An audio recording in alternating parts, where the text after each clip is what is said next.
டயர்டாக இருக்குது, என்ன செய்கிறதுன்னு தெரியல, அந்த மாதிரி இருந்துச்சுன்னா நீங்கள் வந்துட்டு இந்த ஒரு குழம்பு மட்டும் வச்சுக்கோங்க. பிரேக்ஃபாஸ்ட்டு, லஞ்சு, டின்னர் 3மே கம்ப்ளீட் பண்ணிடலாம். இது வந்துட்டு இட்லி, தோசை, சப்பாத்தி, ஒயிட் ரைஸ் எல்லாத்துக்குமே சூட் ஆகும். அதுக்கு முதல்ல வந்துட்டு வானல் வச்சுக்கோங்க. வானலில் தேங்காய் எண்ணெய் இல்லைனா கடலெண்ணெய் விட்டுட்டு சீரகம், மிளகு, கொத்தமல்லி, கருவேப்பிலை, வரமிளகாய், அதுக்கப்புறம் பட்டை, கிராம்பு, ஏலக்காய், கசகசா, அப்புறம் பிரியாணி இலை, இது எல்லாமே வந்துட்டு வானலில் போட்டு நல்லா வறுத்துக்கோங்க. அந்த எண்ணெயில் வறுத்து ஒரு அரோமா வந்ததுக்கப்புறமா வந்துட்டு ஒரு 3 பத்து தேங்காய் ஆட் பண்ணியிருக்கேன். நீங்கள் தேங்காய் துருவி கூட ஆட் பண்ணிக்கலாம். ஆட் பண்ணி நல்லா வறுத்து விட்டு ஆற வச்சு மிக்ஸி ஜாரில் போட்டு அரைச்சி எடுத்து வச்சுக்கோங்க.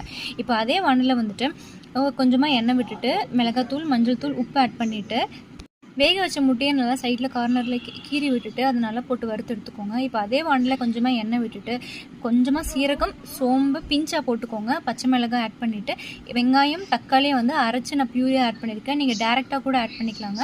அதை அரைச்சி பேஸ்ட் ஆட் பண்ணிவிட்டு வெங்காயம் தக்காளியோட பச்சை வாசனை போகிற அளவுக்கு நல்லா மூடி வச்சு கொதிக்க விடுங்க. அதோட பச்சை வாசனை போனதுக்கப்புறமா நம்ம வறுத்து மசாலா வச்சுருப்போம் இல்லைங்களா, அந்த மசாலாவை அதில் ஆட் பண்ணிவிட்டு ஒரு 3 மினிட்ஸ் நல்லா கொதிக்க விடுங்க. இப்போ தேவையான உப்பு, மஞ்சள் தூள், அதுக்கப்புறம் வந்துட்டு கரம் மசாலா ஆட் பண்ணி நம்ம வறுத்து வச்சுருக்க முட்டை ஆட் பண்ணி ஒரு 2 மினிட்ஸ் கொதிக்க விடுங்க. அவ்வளோதான். இங்கே மேலே கருவேப்பிலை, மல்லித்தலை தொட்டு சுட சுட சர்வ் பண்ணுங்கள். மறக்காமல் பேஜை சப்போர்ட் பண்ணுங்கள். இன்னொரு ரெசிபியில் பார்க்கலாம்.